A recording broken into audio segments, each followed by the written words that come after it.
Hello everyone.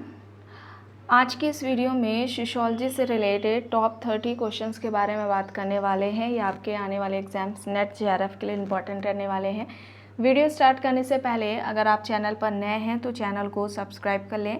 Channel का नाम है गोल टू सक्सेस। अगर आप नेट जेआरएफ पीजीटी जीआईसी या फिर असिस्टेंट प्रोफेसर एग्ज़ाम की तैयारी कर रहे हैं सोशियोलॉजी से, तो इस चैनल के साथ जुड़कर आप यहाँ से अपनी स्टडी को कंप्लीट कर सकते हैं। प्लेलिस्ट में उन सभी वीडियोस के फोल्डर्स मिल जाएंगे, आप वहाँ से उन वीडियोस को देख सकते हैं।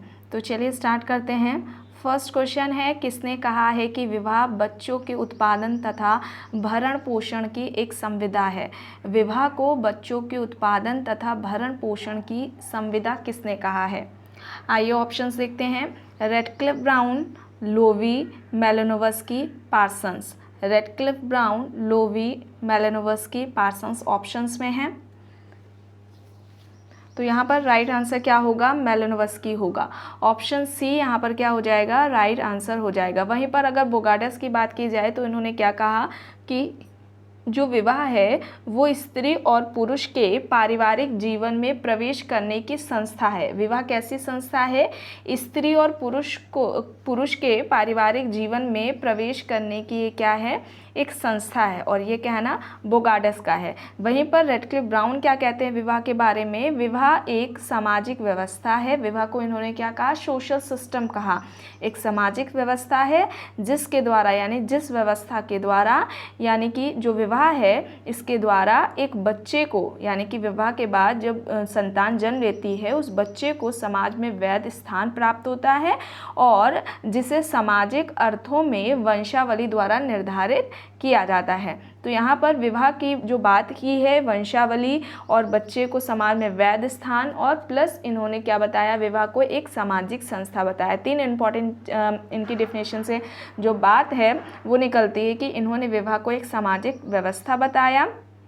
विवाह से उत्पन्न जो संतान होती है उसको समाज में जो वैध स्थान मिलता है, वैध स्थान प्राप्त होता है, उसकी बात की है। और उसे उस संतान को सामाजिक अर्थों में वंशावली द्वारा निर्धारित किया जाता है। ठीक है, तो ये बातें ध्यान रखिएगा। रेडक्लिफ ब्राउन ने क्या कही है, बोगार्ड्स ने क्या कही और मेलानोव्स्की ने क्या कही है। यहाँ पर फर्स्ट का राइट आंसर क्या हो जाएगा? ऑप्शन सी हो जाएगा। नेक्स्ट है, किस विचारक ने कहा है कि साक्षात्कार मौलिक रूप से सामाजिक अंतःक्रिया की एक प्रक्रिया है? साक्षात्कार को मौलिक रूप से सामाजिक अंतःक्रिया की एक प्रक्रिया इनमें से किसने कहा है? ऑप्शंस है Palmer, Goode and Hatt, Lundberg, PV Young. Palmer, Goode and Hatt, Lundberg, PV Young options में हैं। तो यहाँ पर राइट आंसर क्या हो जाएगा? गुड एंड हॉट हो जाएगा। ऑप्शन बी यहाँ पर क्या हो जाएगा? राइट आंसर हो जाएगा। नेक्स्ट है, आधुनिक नौकरशाही के विकास में कौन से कारक का योगदान नहीं है? आइए देखते हैं। ऑप्शन ए है वस्तु विनिमय लेन देन की अर्थव्यवस्था का विकास। ऑप्शन बी है मुद्रा पर आधारित अर्थव्यवस्था का विकास। ऑप्शन सी है प्रशासनिक कार्यों का विकास एंड ऑप्शन डी है कानून या वैधानिक गारंटियों की तर्कपूर्ण व्याख्या। आधुनिक नौकरशाही के विकास में कौन से कारक का इनमें से योगदान नहीं है?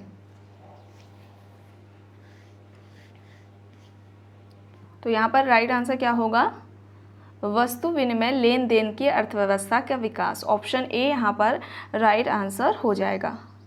नेक्स्ट है, इंडियन सोशियोलॉजिकल सोसाइटी की स्थापना की गई थी, किसके द्वारा हुई थी? आर के मुखर्जी ने की, आर एन सक्सेना ने, जी एस घुरिये ने या फिर ब्रजेंद्र नाथ सील ने? इंडियन सोशियोलॉजिकल सोसाइटी की स्थापना की थी, किसने की थी?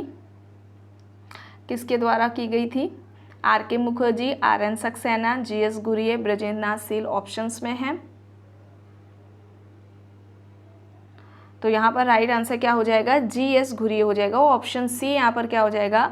राइट आंसर हो जाएगा। ठीक है, 11 दिसंबर 1951 को मुंबई यूनिवर्सिटी में मुंबई यूनिवर्सिटी का जो सोशियोलॉजी डिपार्टमेंट है उसके जो अध्यक्ष थे जी एस घुरिये, उनकी अध्यक्षता में ही हुई थी। और ये जो जी एस घुरिये हैं ये संस्थापक अध्यक्ष थे इसके इंडियन सोशियोलॉजिकल सोसाइटी के। ठीक है, तो ऑप्शन सी यहाँ पर क्या हो जाएगा? राइट आंसर हो जाएगा।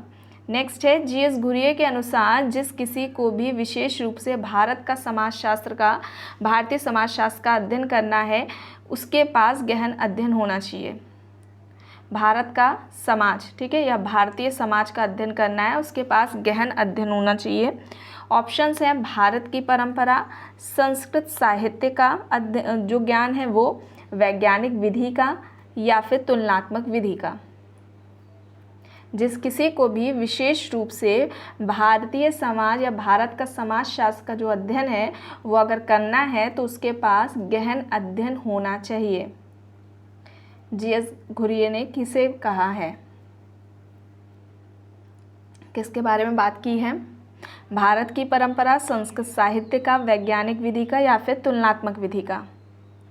तो यहाँ पर तुलनात्मक विधि हो जाएगी। ऑप्शन डी यहाँ पर क्या होगा, राइट आंसर होगा। इंपॉर्टेंट क्वेश्चन है।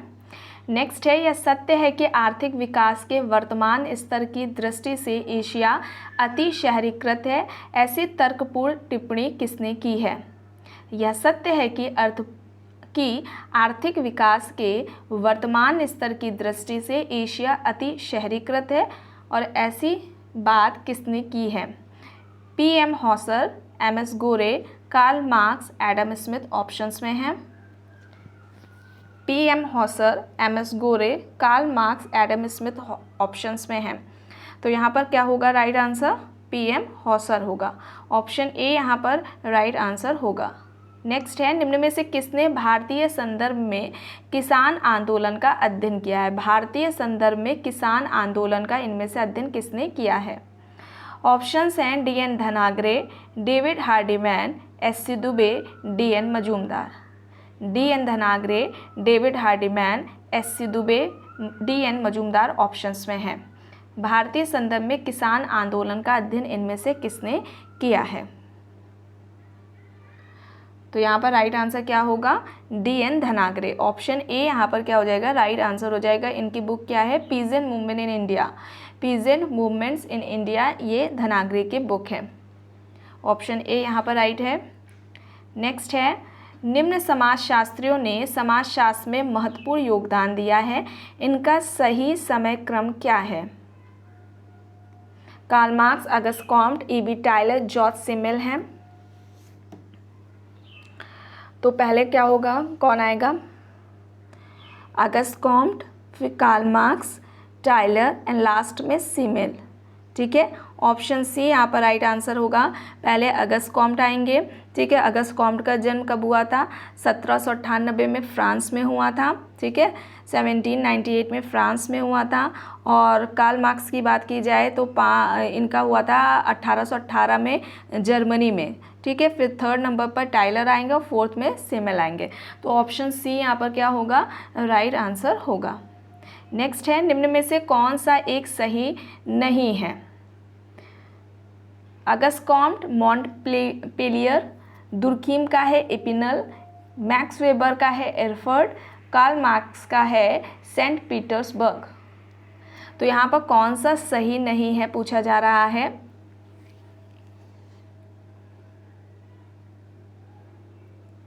तो यहाँ पर ऑप्शन डी हो जाएगा। कार्ल मार्क्स का जन्म कब हुआ था? 8 मई 1818 में जर्मनी के टियर में हुआ था, ठीक है।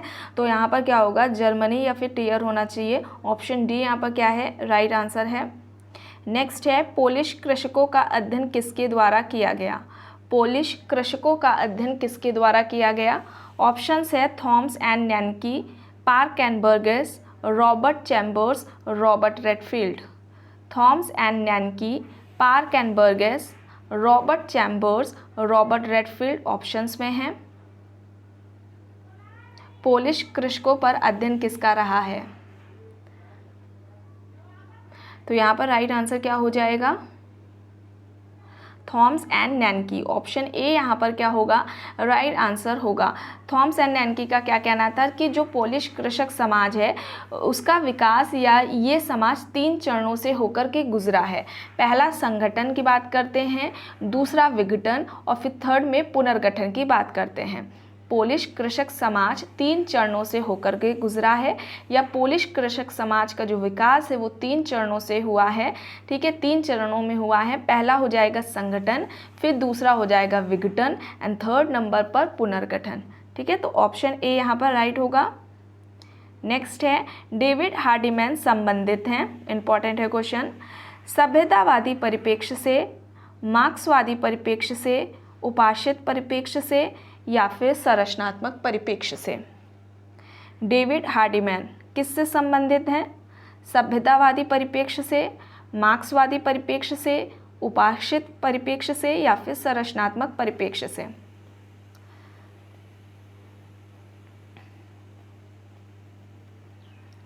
तो डेविड हार्डीमैन उपाक्षित अध्ययन समूह के एक संस्थापक सदस्य हैं, तो ये इससे संबंधित हो जाएंगे। ऑप्शन सी यहाँ पर राइट आंसर हो जाएगा। इनकी 2 इम्पॉर्टेंट बुक हैं, जैसे कि ये एक है द कमिंग ऑफ देवी और एक है फीडिंग द बनिया।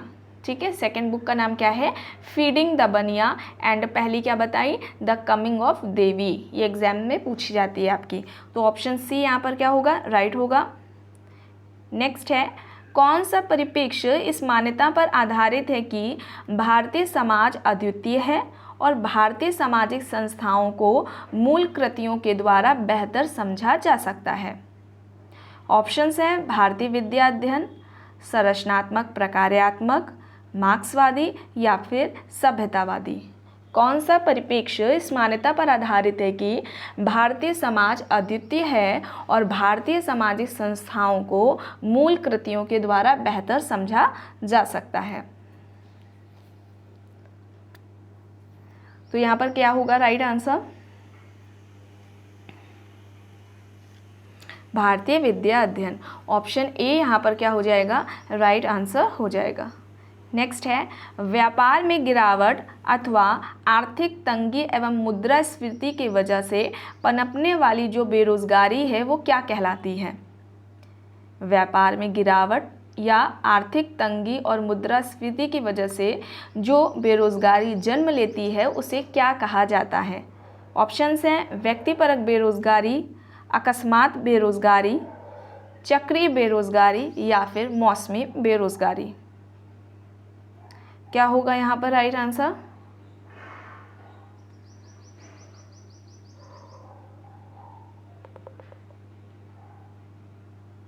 चक्रीय बेरोजगारी, ऑप्शन सी यहाँ पर क्या हो जाएगा? राइट आंसर हो जाएगा। नेक्स्ट है लर्नर ने भारतीय समाज में हो रहे परिवर्तनों के लिए पश्चिमीकरण की अपेक्षा आधुनिकीकरण को अधिक पसंद किया है। निम्न कारणों में से कौन सा कारण उनमें नहीं है? आइए देखते हैं ऑप्शंस। पहला है पश्चिमीकरण एक संकुचित व सीमित अवधारणा है। दूसरा है पश्चिमीकरण केवल पश्चिम के प्रभाव का परिचायक है, या फिर यह एक स्थानीय लेबल है, एंड लास्ट में है इससे विदेशी संरक्षण का भाव उत्पन्न नहीं होता। लर्नर ने भारतीय समाज में जो परिवर्तन हो रहे थे उसके लिए पश्चिमीकरण की अपेक्षा आधुनिकीकरण को अधिक पसंद किया था। उनमें से कौन सा एक कारण नहीं है? पश्चिमीकरण एक संकुचित सीमित अवधारणा है, पश्चिमीकरण केवल पश्चिम के प्रभाव का परिचायक है, ये एक स्थानीय लेबल है, या फिर इससे विदेशी संरक्षण का भाव उत्पन्न नहीं होता। यहाँ पर क्या होगा सही? तो यहाँ पर क्या होगा? पश्चिमीकरण केवल पश्चिम के प्रभाव का परिचायक है। ऑप्शन बी यहाँ पर क्या हो जाएगा? राइट आंसर हो जाएगा। और इनका क्या कहना था लर्नर का कि जहाँ जहाँ आधुनिकता पहुँची वहाँ पर परंपरा या तो खत्म हो गई या फिर परंपरा उनके संपर्क में आकर क्या हो गई? कमज़ोर हो गई। ठीक है, तो ऑप्शन बी यहाँ पर राइट होगा। नेक्स्ट है संस्कृतिकरण ब्राह्मणीकरण की जो अवधारणा है वो किसने दी है? ऑप्शंस हैं श्रीनिवास शास्त्री, रवि शास्त्री, एम.एन. श्रीनिवास, एस.पी. श्रीनिवास। तो जो संस्कृतिकरण और ब्राह्मणीकरण का जो कॉन्सेप्ट है वो किसने दिया हुआ है? मोस्ट इम्पॉर्टेंट है, इससे क्वेश्चंस एग्जाम्स में पूछे ही जाते हैं। संस्कृतिकरण की प्रक्रिया क्या है, किसने दिया है, किस बुक में बात हुई है, स्टेटमेंट दे देंगे, कह देंगे फिर पहचानना होगा उसमें कि कौन सी ये प्रक्रिया है, या इसकी विशेषताएं दे देंगे, पूछ लेंगे कौन सी विशेषताएं हैं या कौन सी नहीं हैं। किस जाति पर अध्ययन करके या कहाँ पर अध्ययन करके इन्होंने ये कॉन्सेप्ट दिया है, इस तरीके से पूछा जाता है। तो ये एम.एन. श्रीनिवास की है, ठीक है, किसकी है, एम.एन. श्रीनिवास की है। ऑप्शन सी यहाँ पर क्या हो जाएगा, राइट आंसर हो जाएगा, ठीक है। और सबसे पहले संस्कृतिकरण का जो कॉन्सेप्ट है वो एम.एन. श्रीनिवास ने ही दिया था, रामपुरा के कुर्ग जाति का अध्ययन करके, ठीक है, रामपुरा के कुर्ग जाति का अध्ययन करके ही इन्होंने ये कॉन्सेप्ट दिया था। अब संस्कृतिकरण होता क्या है, तो एक ऐसी प्रक्रिया होती है जिसमें कोई निम्न जाति किसी द्विज जाति या फिर उच्च जाति के जो मूल्य हैं, उनके मानक हैं, जीवन शैली है, प्रतिमान है, इन सभी का अनुकरण करती है और इस विश्वास के साथ करती है कि कुछ समय बाद यानी कि कुछ पीढ़ियों के बाद उनका उस जाति का जो पदक्रम है, जाति सोपान में जो स्थान है वो क्या होगा, बेहतर हो जाएगा, ठीक है। और इससे रिलेटेड आपको प्लेलिस्ट के फोल्डर में एम.एन. श्रीनिवास की अवधारणाएं से रिलेटेड एक फोल्डर बना हुआ है, ठीक है, इस नाम से। वहाँ पर 2 वीडियोस मिलेगी एम.एन. श्रीनिवास के जो 2 कॉन्सेप्ट इंपॉर्टेंट है, एक तो है संस्कृताइजेशन, संस्कृतिकरण की अवधारणा, दूसरा है डोमिनेंट कास्ट, ठीक है, प्रभुत्व जाति। इन दोनों से ही क्वेश्चंस आपके एग्जाम्स में पूछे जाते हैं, तो वहाँ अच्छे से एक्सप्लेन किया गया है, दोनों की ही अलग अलग वीडियो बनी हुई है, तो आप वहाँ से देख सकते हैं। ऑप्शन सी यहाँ पर क्या होगा, राइट आंसर होगा। नेक्स्ट है, निम्न में से किसने जातीय स्तरण की संकल्पना 4 प्रकारों, अब कौन कौन से हैं, सांस्कृतिक सार्वभौमिक, सांस्कृतिक विशिष्टता, संरचनात्मक सार्वभौमिक और संरचनात्मक विशिष्टता में की है। जातीय स्तरण की जो संकल्पना है वो 4 प्रकारों में किसने की है, ऑप्शन है ल्यूड्यूमो, आंत्रे बेते, जी.एस. घुरिये, योगेंद्र सिंह। सांस्कृतिक सार्वभौमिक, सांस्कृतिक विशिष्टता, संरचनात्मक सार्वभौमिक और संरचनात्मक विशिष्टता में किसने की है, ल्यूड्यूमो, आंत्रे बेते, जी.एस. घुरिये, योगेंद्र सिंह ऑप्शंस में हैं। तो यहाँ पर राइट आंसर क्या हो जाएगा, योगेंद्र सिंह हो जाएगा। ऑप्शन डी यहाँ पर क्या होगा, राइट आंसर हो जाएगा। योगेंद्र सिंह के इंपॉर्टेंस बुक्स के बारे में बात की जाए, मॉडर्नाइजेशन ऑफ इंडियन ट्रेडिशन, क्या है, मॉडर्नाइजेशन ऑफ इंडियन ट्रेडिशन है। नेक्स्ट बुक है social change in India, social change in India. Next book है culture change in India, culture change in India. Next book है social stratification and change in India, social stratification and change in India, ये उनकी हो जाएगी। Next है ideology and theory in Indian sociology, ideology and theory in Indian sociology, ठीक है। अब exams में पुरानी बुक्स नहीं ज़्यादा पूछी जाती हैं, नई नई आपको बुक्स देखने को मिलेंगी, तो इन सभी को याद कर लीजिएगा, ठीक है। मॉडर्नाइजेशन ऑफ इंडियन ट्रेडिशन की अक्सर पूछी जाती है, इसके अलावा आपको जो बताई गई है जैसे कि social change in India, culture change in India, ठीक है। नेक्स्ट है social stratification and change in India. Next है ideology and theory in Indian sociology, ये सभी किसकी बुक्स हैं, योगेंद्र सिंह की है, ठीक है। तो ऑप्शन डी यहाँ पर क्या होगा, राइट आंसर होगा।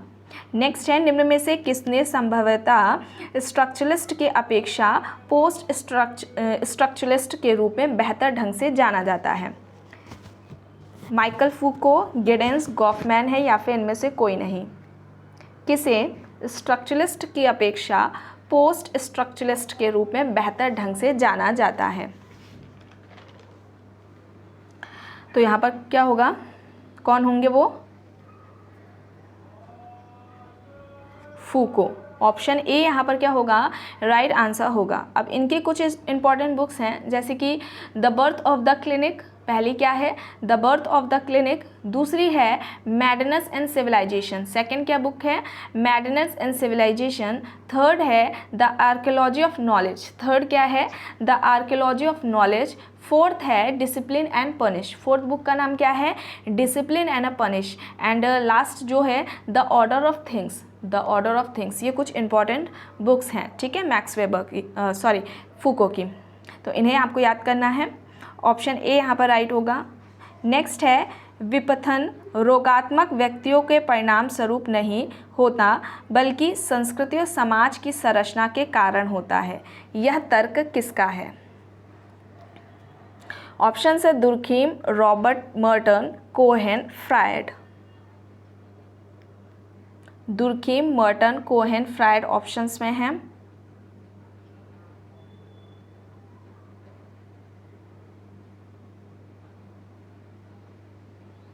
तो यहाँ पर मर्टन राइट आंसर होगा। इनके कुछ इंपॉर्टेंस बुक्स की बात की जाए, ब्यूरोक्रेटिक स्ट्रक्चर एंड पर्सनैलिटी है, bureaucratic structure and personality.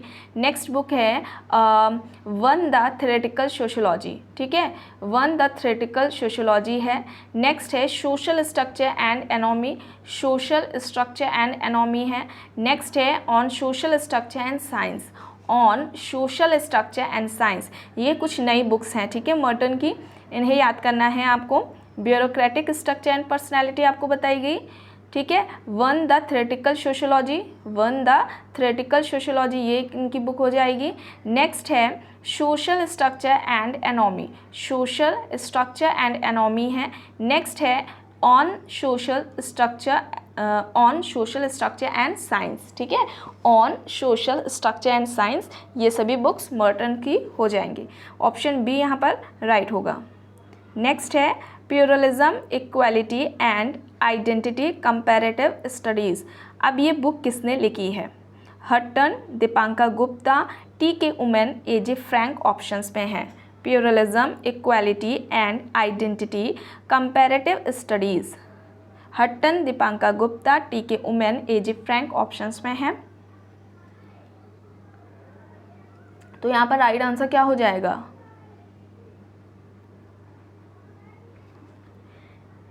TK. Women हो जाएगा। ऑप्शन सी यहाँ पर राइट हो जाएगा। नेक्स्ट है India unity in diversity, India unity and India unity in diversities. अब ये बुक किसकी है? डी.पी. मुखर्जी, राधाकमल मुखर्जी, योगेश अटल, टॉलकट पार्सन्स ऑप्शंस में हैं। India unity in diversities important book है, पूछी गई है आपके एग्जाम्स में, नेट के पेपर में। तो ये किसकी हो जाएगी? योगेश अटल की। ऑप्शन सी यहाँ पर क्या होगा? राइट आंसर होगा। इनकी कुछ इंपॉर्टेंट बुक्स देख लेते हैं। पहली है चेंजिंग इंडियन सोसाइटी, पहली क्या है? Changing Indian society. नेक्स्ट है द पॉवर्टी क्वेश्चन, नेक्स्ट क्या बताई गई? The poverty question search for solution. Next important है the poverty question search for solution. Next है book on education and development, on education and development, essays on the sociology of education, ठीक है, on education and development, essays on the sociology of education. Next है Indian tribes in transition, Indian tribes in transition. ये सभी books किसकी हैं? योगेश अटल की हैं, ठीक है। तो ऑप्शन सी यहाँ पर क्या होगा? राइट होगा। नेक्स्ट है भारत में स्वतंत्रता से पूर्व भूधारण व्यवस्थाएं प्रचलित थी, रैयतवाड़ी व्यवस्था, महालवाड़ी व्यवस्था, जमींदारी व्यवस्था या फिर उपर्युक्त सभी। स्वतंत्रता से पूर्व पूछा गया है, तो यहाँ पर राइट आंसर क्या हो जाएगा? ये सभी हो जाएंगे, ठीक है। ऑप्शन डी क्या होगा? राइट आंसर होगा। नेक्स्ट है क्रांतियाँ इतिहास की इंजन है, किसका कहना है? क्रांतियों को इतिहास का इंजन किसने कहा है? ऑप्शंस है Pareto, Karl Marx, AR. Desai, EA. Ross. Pareto, Karl Marx, AR. Desai, EA. Ross options में हैं। क्रांतियाँ इतिहास की इंजन है, किसका कहना है? तो यहाँ पर राइट आंसर क्या हो जाएगा? कार्ल मार्क्स हो जाएगा। ऑप्शन बी है, ठीक है। मार्क्स से रिलेटेड इंपॉर्टेंट क्वेश्चंस पूछे ही जाते हैं। अगर आप चैनल पर नए हैं, आपने वीडियोस नहीं देखे हैं, तो प्लीज़ प्लेलिस्ट जाकर चेक कर लीजिए, वहाँ पर फोल्डर्स बने हुए हैं, वहाँ पर कार्ल मार्क्स का भी मिल जाएगा। और मार्क्स से रिलेटेड जो इंपॉर्टेंट क्वेश्चंस हैं, जैसे कि स्वयं में वर्ग और स्वयं के लिए वर्ग क्या है, अतिरिक्त मूल्य की अवधारणा क्या है, वर्ग संघर्ष की बात क्या की है, दो तरह की संरचनाओं की बात की थी, अधोसंरचना और अधिसंरचना क्या है, ठीक है, इन सभी को वहाँ पर बताया गया है, एक्सप्लेन किया गया है। इसके अलावा मार्क्स से रिलेटेड जो भी इंपॉर्टेंट क्वेश्चंस बनते हैं एंड आपके एग्जाम्स में, चाहे वो आपका नेट का हो, असिस्टेंट प्रोफेसर का एग्ज़ाम हो, जीआईसी हो, पीजीटी हो, इन सभी में जितने भी टाइप्स के क्वेश्चंस पूछे गए हैं, उन सभी को उन वीडियोज़ में क्या किया गया है? कराया गया है। तो आप वहाँ से उन सभी वीडियोज़ को देख सकते हैं, ठीक है। तो ऑप्शन बी यहाँ पर क्या हो जाएगा? राइट आंसर हो जाएगा। नेक्स्ट है निम्न में से किसने मातृवंशीय समुदायों के बीच काम नहीं किया है? मातृवंशीय समुदायों के बीच काम नहीं किया है। ऑप्शंस हैं के सारदामनी, रजनी पार्लीवाला, लीला दुबे या फिर ये सभी। के सारदामनी, रजनी पार्लीवाला, लीला दुबे या फिर ये सभी। तो यहाँ पर क्या होगा? Option B Rajni Palriwala. Option B यहाँ पर क्या होगा? राइट आंसर होगा। नेक्स्ट है इंट्रोग्रेटिक वुमेन्स एजुकेशन। अब ये बुक किसकी है? ऑप्शंस हैं Vandana Shiva, Leela Dube, Sharmila Rege, Karuna Chanana. Interrogating women's education, interrogating women's education. अब ये बुक किसकी है? इंपॉर्टेंट है, नेट के एग्जाम में पूछी गई है। वंदना शिवा, लीला दुबे, शर्मिला रेगे, करुणा चानना ऑप्शंस में है। तो ये किसकी हो जाएगी? करुणा चानना की। ऑप्शन डी यहाँ पर राइट हो जाएगा। नेक्स्ट है एकल विवाह प्रादुर्भाव पुरुषों और महिलाओं को वैवाहिक बंधन में बांधने के लिए नहीं बल्कि निजी संपत्ति की रक्षा करने के लिए हुआ था, यह कहा था इनमें से किसने? ऑप्शंस है Westermarck, MacIver and Page, Friedrich Engels, GP Murdock. एकल विवाह का जो प्रादुर्भाव हुआ है वो पुरुषों और महिलाओं को वैवाहिक बंधन में बांधने के लिए नहीं हुआ बल्कि जो निजी संपत्ति है उसकी रक्षा के लिए हुआ था। बताइए किसका कहना है? ऑप्शंस है Westermarck, MacIver and Page, Friedrich Engels, GP Murdock. तो यहाँ पर क्या हो जाएगा राइट आंसर? फ्रेडरिक एंजल्स हो जाएगा। ऑप्शन सी यहाँ पर क्या होगा? राइट आंसर हो जाएगा। नेक्स्ट है किसके अनुसार अपराधी व्यवहार उसी प्रक्रिया का फल है जैसे कि अन्य सामाजिक व्यवहार? ऑप्शन है कोहेन व Short, Elliott and Merrill, Sutherland, Kingsley Davis. अपराधी व्यवहार उसी प्रक्रिया का फल है जैसे अन्य सामाजिक व्यवहार। Cohen and Short, Elliott and Merrill, Sutherland, Kingsley Davis options में हैं। तो यहाँ पर क्या होगा right answer?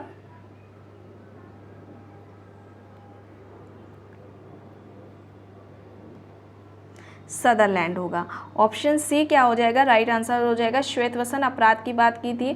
Principles of criminology इनकी बुक है। एक सेकंड बुक कौन सी थी इंपॉर्टेंट? White collar crime. ठीक है, वाइट कॉलर क्राइम इनकी बुक है। प्रिंसिपल्स ऑफ क्रिमिनोलॉजी भी है, इनकी दो इंपॉर्टेंट बुक्स हैं। ठीक है, ऑप्शन सी यहाँ पर राइट है। नेक्स्ट है उत्तर प्रदेश के बुलंदशहर जिले के गुर्जरों में प्रचलित बहुपति विवाह का अध्ययन किसने किया? उत्तर प्रदेश के बुलंदशहर जिले के गुर्जरों में जो बहुपति विवाह है उसका अध्ययन किसने किया? ऑप्शंस हैं DN. Majumdar, William Crooke, Max Muller, Freud. DN. Majumdar, William Crooke, Max Muller, Freud options में हैं। तो यहाँ पर राइट आंसर क्या होगा? विलियम क्रूक होगा। ऑप्शन बी यहाँ पर क्या होगा? राइट आंसर होगा। नेक्स्ट है कौन सा उपागम यह मानता है कि समाज निरंतर परिवर्तन की स्थिति में है जिसमें संघर्ष एक स्थायी गुण है? इनमें से कौन सा उपागम का ये मानना है कि जो समाज है वो निरंतर परिवर्तन की स्थिति में है जिसमें संघर्ष एक स्थायी गुण है? ऑप्शंस हैं संघर्ष उपागम, प्रकार्यवादी उपागम, अंतःक्रियावादी उपागम या फिर इनमें से कोई नहीं। संघर्ष उपागम, प्रकार्यवादी उपागम, अंतःक्रियावादी उपागम या फिर इनमें से कोई नहीं।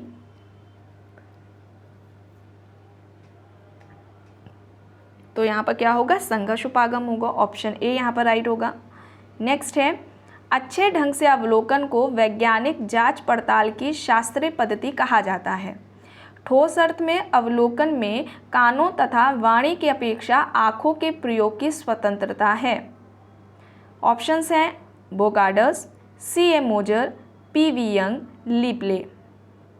अच्छे ढंग से अवलोकन को वैज्ञानिक जांच पड़ताल की शास्त्रीय पद्धति कहा जाता है। ठोस अर्थ में अवलोकन में कानों और वाणी की अपेक्षा आँखों के प्रयोग की स्वतंत्रता है। बोगार्डस, सीएम मोजर, पीवी यंग, लिपले ऑप्शंस में है। इंपॉर्टेंट क्वेश्चन है।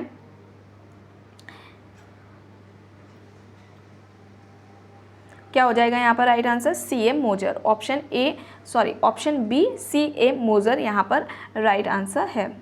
नेक्स्ट है, शहरीकरण जनसंख्या संकेंद्रण की एक प्रक्रिया है। यह दो तरह से आगे बढ़ती है, एकाग्रता के बिंदुओं का गुणन और व्यक्तिगत एकाग्रता के आकार में वृद्धि। यह कथन किसके द्वारा दिया गया है? ऑप्शंस हैं Hope Distrel, Homer Hoyt, Louis Wirth, Park and Burgess. Hope Distrel, Homer Hoyt, Louis Wirth, Park and Burgess options में हैं।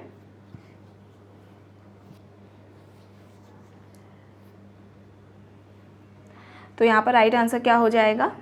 होप डिस्ट्रेल हो जाएगा। ऑप्शन ए यहाँ पर क्या होगा? राइट आंसर होगा। तो फ्रेंड्स, आज के वीडियो में बस इतना ही। आई होप ये आपको वीडियो पसंद आई होगी। अगर वीडियो पसंद आई है तो प्लीज़ लाइक कर दीजिएगा, कमेंट करके ज़रूर बता दीजिएगा।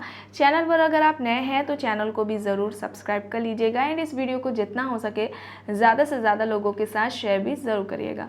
Thank you.